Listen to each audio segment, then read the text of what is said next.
Welcome back, everyone. We are at ShiftED podcast coming to you today. We are going to, as you all know, I love to talk about our young kids and I love to talk about outdoors, and we're combining those two beautifully together. I have Mariana Brussoni, who's coming into us, who is a developmental psychologist at a University of British Columbia, does tons of research in child play, injury, risky play, and all the kind of the research behind it, which when we're informed and we're smarter, we can defend our practice a lot better. And I think, Mariana, will add to that knowledge as we go through. But I guess before we start, I'd like to you've been at UBC for quite some time. And I mean, you have this beautiful outsideplay.org website where you have all these amazing toolkits and information, and I'll share all that in our podcast descriptor because I encourage you listeners to go and check it out. There's some amazing practical stuff that can really help save the day. But Mariana, I'd love to kind of start, what were some of those moments that brought you to doing this kind of research and your interest in it, and how that kind of grew over time to become, kind of our go-to person in Canada on these kinds of risky play and letting kids play, developing them, let how play develops them naturally. And can you kind of give us a little open into that journey that got you to where you are today? Sure, absolutely, Chris. And first, let me say thank you so much for having me. It's a delight to be here and to talk to your listeners. It wasn't a direct pathway. Couldn't have predicted it, to be honest. So I did my graduate work in developmental psychology. And once I came out of that, I was very convinced that I wanted to do something very applied. I wasn't wanting to do work or research that didn't have direct application to the real world. So I came out of university and joined the BC Injury Research and Prevention Unit and got deep into injury prevention work from very early on. This was back in 2001. And one of the things that happened across that, so that's a field that's dominated by epidemiologists, or at the time it certainly was. And so what they do is they count incidences, in this case of injury. And so you can imagine when all you do is count injuries and classify them, then pretty soon you want to get those numbers down and prevent them, which is good, great, except if that's all you're thinking about, and especially as it comes to recreation, leisure, and in the case of children, play, and in particular, child development issues. And so pretty early on, I was like, this kind of approach, which really translated to risk is equivalent to danger or hazard, and therefore we need to keep people, and certainly children especially, as safe as possible. Discomfort with that approach grew with me as I leaned further into injury prevention and really started thinking about the implications of that, especially with my developmental psychology background. It probably came more to a head, though, once I had my own kids. And I was like, well, I don't parent like this. I don't feel like I can, with all good conscience, tell other parents to parent like this. And at the time, I was doing research on parenting, actually, and more specifically, fathering. And we were getting deep into the concepts of risk and safety. And so that introduced me to the field more generally, the theory, the literature. And around the same time, Ellen Sandseter, who's an amazing Norwegian researcher, she started publishing her first work around risky play. And it was like a light bulb went off, in terms of this makes so much sense. And it's a new way of thinking about risk and safety and injury prevention and child development. And so really from then on, I just kind of dove in and hoped that the injury prevention community would follow along with me. And, there were some push and pull, but in the end, we really, it's been incredibly supportive. And really it's an approach now that's quite accepted, that we need to keep kids as safe as necessary, not as safe as possible. Right. Yeah, I love that. Thank you for that kind of walk down memory lane as how you got to here, it really reinforces a lot of what we're going to talk about today. And I think my first big question, because I think this is kind of the overarching, that risky play is necessary for brain development. It's like, I mean, if we were to like strip it all back and just risky play and child development need each other. Can you elaborate on that statement? Yeah. And the more research that's done, the more that's just really, really clear. And so, a few years ago, the focus was on physical activity, and so, we discovered that kids were more physically active when they were outdoors and when they were taking risks than when they were indoors.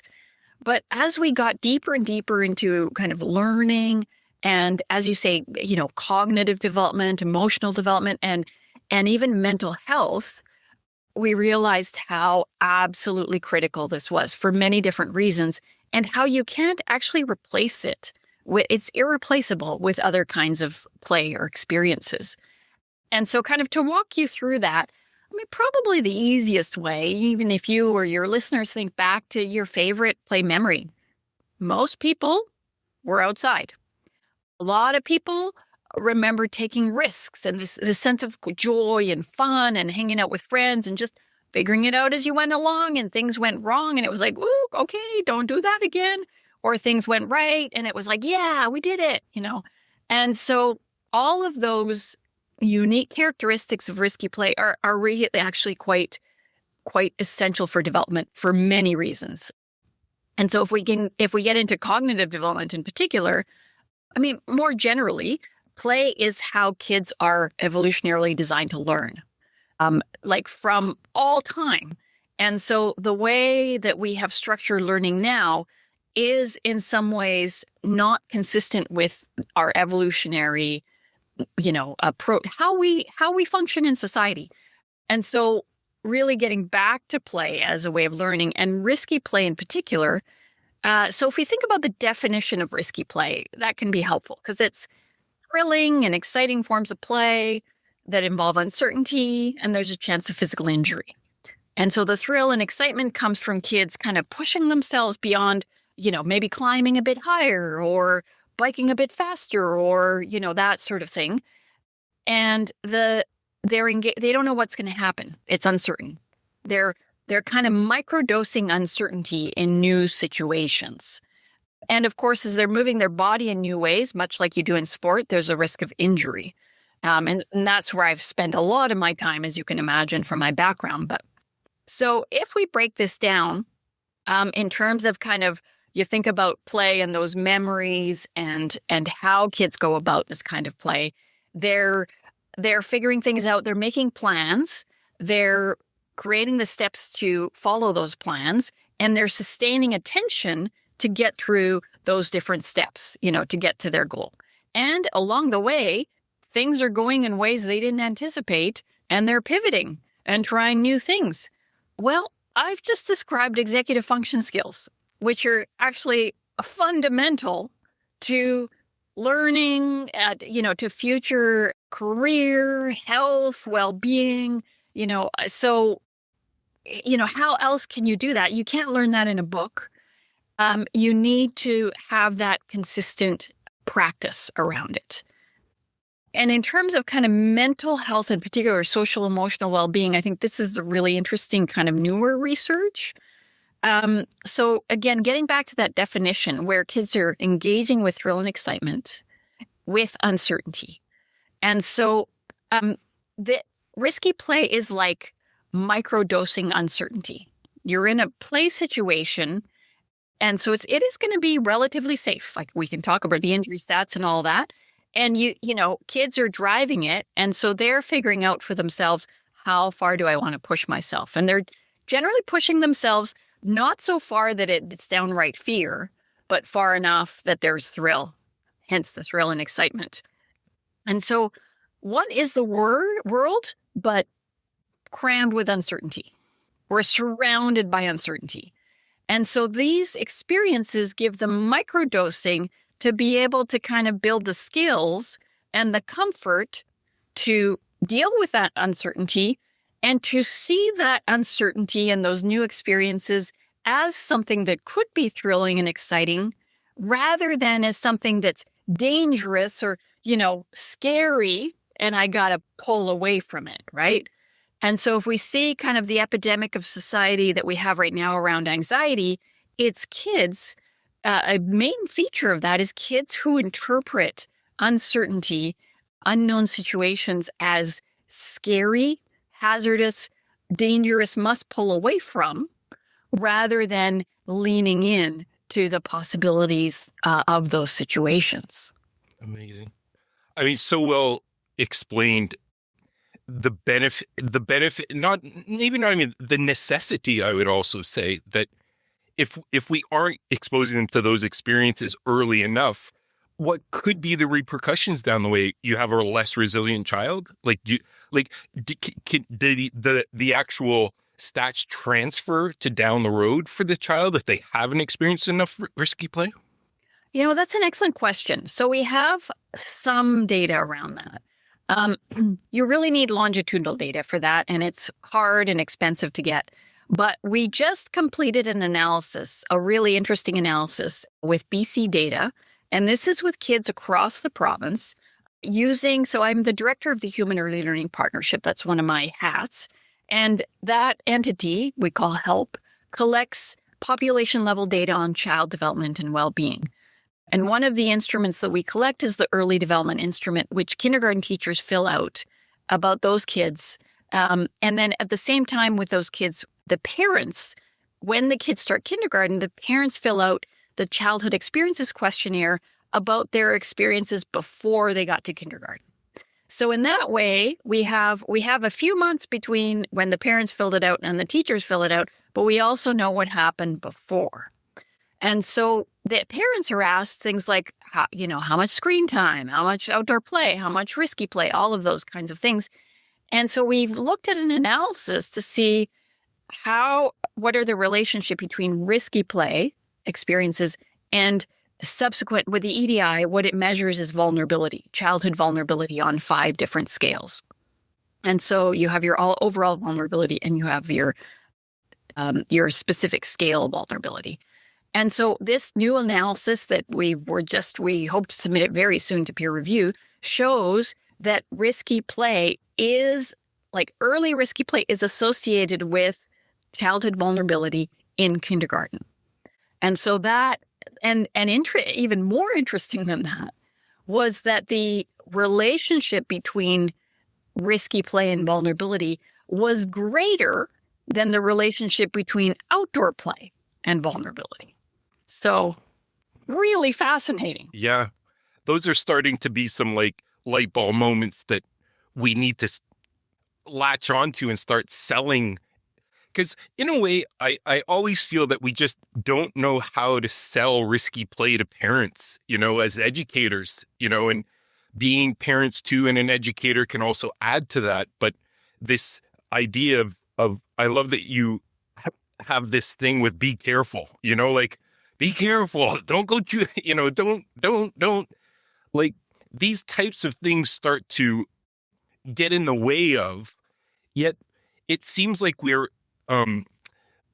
propelled to always be overwatching, and making sure that the care is there and that there's no danger. And your research actually proves the absolute opposite, that risky play does not equal the kid is going to get hurt.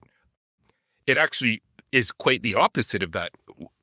Can you elaborate on just this kind of misconception we have that risky play equals injury, or, as you said, hazardous conditions? Or Yeah, that risk equals danger or hazard. Exactly. What we have found in other research, so Ellen Sansetter and I have worked together for a number of years now, and we completed a study looking at the hypothesis that if kids have, that kids' risky play experiences would help influence their risk management skills. So essentially, that keeping kids safe means letting them take risks, because they develop those risk management skills in a play situation that they can then apply to, the other situations. And so we did a study in virtual reality where we had kids we asked them about their previous risky play experiences, but we had kids do a couple of tasks. One was a task where they were playing in kind of a playground environment virtually, and they had helmets on. They had to move around the space so we could see where they moved and how much risks they took. And then we tested them in a pedestrian street crossing task to see how they did in that. And so there were cars and bikes and stuff that they had to navigate to get across the street. And you can imagine you have to do this in virtual reality because you can't throw kids into the street and hope that they cross safely. Not ethical. So what we found really, and so we compared also Norwegian and Canadian kids.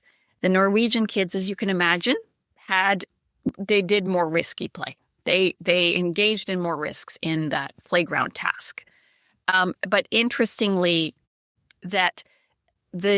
so not unexpectedly, taking risks in the playground task led to more what we would call failures. They fell. They were more likely to fall, which makes sense. You're taking risks, you're more likely to fall. You're going to get those minor scrapes, bruises, etc. But that's kind of a low stakes situation, right? You move to the pedestrian environment, it's a high stakes. That's like life or death. And those kids, there was a relationship between so if they took more risks in the playground task, they actually were more efficient in the street crossing task. And they were less likely to have those near misses or hits, right? And so they understood. They were kind of playing, developing, taking risks in one situation with low stakes, but they could apply that to another situation where the stakes were higher. I love that. It's so fascinating that the research where we have kind of like deconstructed like this timeline or this journey of it's the selling of. And I wanted to ask you about that. How do we make this more understandable so that parents, even educators, administrators, lower the anxiety in themselves and allow for this? Because we know what research is showing us is it's necessary. Instead of it being like, no, they'll be in danger. We can't risk, them getting hurt or anything when we know that result, that is very, very low. They're more likely to get injured in a car or, in an environment where their parents are there supervising, than them off trying to climb a tree. Mm-hmm. Yeah, even indoors. There's more injuries indoors than outdoors. Yeah, well, throw sports in there too, right? I mean, all parents want kids to do sports. They're going to get hurt more likely with sports than they are with playing outside. I guess, like, how do you approach when you're trying to explain this to parents and educators that you have to let them do this, because the backs are up soon as how do we contour that and also like demystify that the necessity of it for their life, really, right? I mean, because you're setting them up as these young kids. They need to have these experiences, like you said before. You can't teach resilience. You can't teach, you have to do it through experiencing it. But it's so hard to take those ideas and pass them on so that they embody those, I even feel as a parent, like sometimes I would be like, be careful, Totally. And I've said it. Yeah. Like, how do we start to reverse that a little bit more? Yeah. And this is one of our key challenges and what we've really worked on in our research program is how do we provide the tools to change the mindset? I mean, it is complicated and also not. So one of the things that we do is, well, first of all, you want to approach this with compassion, right? So, as parents, we're built to worry about our kids. Fear in and of itself is not a bad thing. What's concerning is when we let fear overwhelm our decision making and when we're making decisions around managing our own fear rather than kind of taking in the situation and manage, and what's best for the child, that's in front of me, right? And so part of it is really pointing out that kind of disconnect, right? So when we're afraid, like when we're saying be careful, it comes from a beautiful place. It's like, I love this child more than life itself. I don't want anything to happen to them. That is beautiful. But we need to take a step back and think about how harmful it can be. And so we talk about, like, when you're making your way through life, most of the time you're in fast thinking mode. And that's just survival, right? You need to make so many decisions every day. You can't sit there and ponder, every single decision. So you're like, you're relying on shortcuts and cues and all of that. But that fast thinking mode is also more vulnerable to emotion and fear. And so when we're in that fast thinking mode and our child does something, or there's a threat, we perceive a threat, that, our body gets overwhelmed by fear. And then it's just like, it's anxiety-based caregiving. Like, I want to just stop my fear right now because it's so overpowering. And so, one of the things that we encourage parents to do is just slow down. We call it the 17-second rule. Like, just count to 17, that gives time for your body to, you to realize your body's flooded and kind of bring it down and just observe, what's going on. Is this really such a big deal? How likely are they to get hurt? What's going to happen if I step in? Oh, look, they kind of manage it. And the child also has opportunities. But part of also what we want to, that's just one tool, one instance. What we want parents, schools, teachers, everybody really to think about is their core values around what they want for these kids, right? And so, and it doesn't really matter what that is. Your core values are going to be different from mine, but we could end up in the same place in the sense that, kids need this. So because there's so many benefits to risky play, if parents want their kids to, be independent or to be successful, or fill in the blank, or schools want the kids to be more engaged with learning, or to, have better mental health or social emotional connection, whatever, it doesn't matter, that's kind of held up as the values or the North Star. And then we can really, when we get to these decision points, we can think about that North Star and make decisions based on, keeping that intact, so that when the yeah buts come up, because they will, for sure, yeah, but it's raining out. Yeah, but whatever. It's like, this is really important to me. And therefore, when I'm making decisions, I'm keeping that in mind. And so then it becomes just a lot clearer what the guide is. And I mean, there are some challenges. We have a society that is really overprotective of kids and moves towards that. So you have to be prepared to deal with that. And actually, Ellen Sansetter and I are writing a book all about this. And Megan Zenny and I have the book for schools as well, that really practical. Yeah. Yeah. Yeah. I really enjoyed looking at that, and I'm definitely going to share that out. Yes. We'll check that book out. And I guess to kind of wrap things up, I really appreciate your insight, and I love research that informs us, and paints a picture. And I think you painted a really beautiful picture on how we can start to just think about things. And I love that, just slow down for a minute instead of this visceral reaction that we have, which, I mean, we're not saying is wrong. I mean, like you said, we want to protect our youngest. Any animal does, right? It's just a part of the natural way. You have a wonderful site that's called Outside Play, and there are toolkits in there.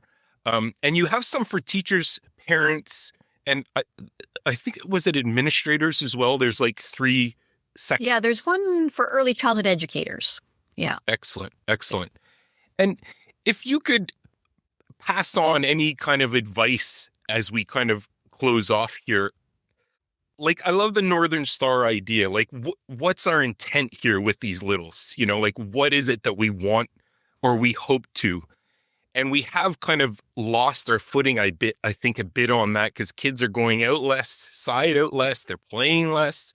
How do we start to maybe turn the clocks back, I want to say, a little bit, so that we are being aware of that, because you had mentioned it right at the start. And I was like, of course, I remember those experiences, me outside climbing a tree. And, I hit my head one time and had to get stitched, like this stuff happens, but it's not the end of the world. And I was much more cautious after that of, making sure that I could clear underneath trees that had fallen. What are some of those salient things that we need to keep at the forefront as we open up our doors to the kids going out and playing more?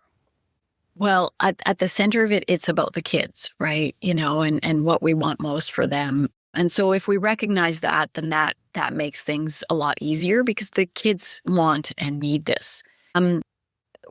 So there's three key ingredients that we think about for outdoor and risky play in circumstances like schools and childcare. And there's a fourth ingredient that comes into play in neighborhoods. And so in order to create the conditions for kids, we need to make sure that those ingredients are in play. And so they're time, space, freedom, and in neighborhoods, other children, right? And so time means actually recognizing that kids need these experiences every day, and that we have to think about them like we do eating or sleeping or any other activity, that it is core to kids' lives.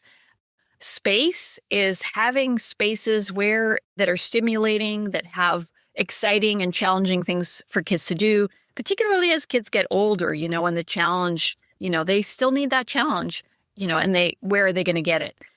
Freedom relates to us as adults and our letting the kids play in the ways that they choose in those spaces.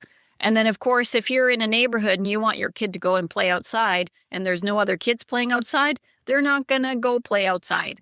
They're going to find them on the screens, where it's a lot easier to connect with friends.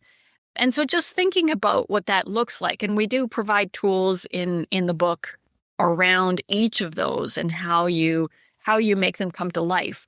Because what we're really doing here is we're creating, as adults, we're creating the conditions for risky play. We're not forcing it. It's not about us teaching them how to do it or telling them what to push harder. No, absolutely not. We create the conditions, and then risky play will emerge, but so will other kinds of play. It's really, you want to maximize the affordances. Love it. Thank you. It's been a real pleasure. These are so short, but I think it's a compact thought that we need to think about. And I appreciate your research and all that you've done for this theme, which is so important. And I think the more we talk about it, the smarter we get. So I want to thank you for making us all a little smarter today, Mariana. That was really great. Thank you. It's my pleasure, Chris. Thank you for the invitation.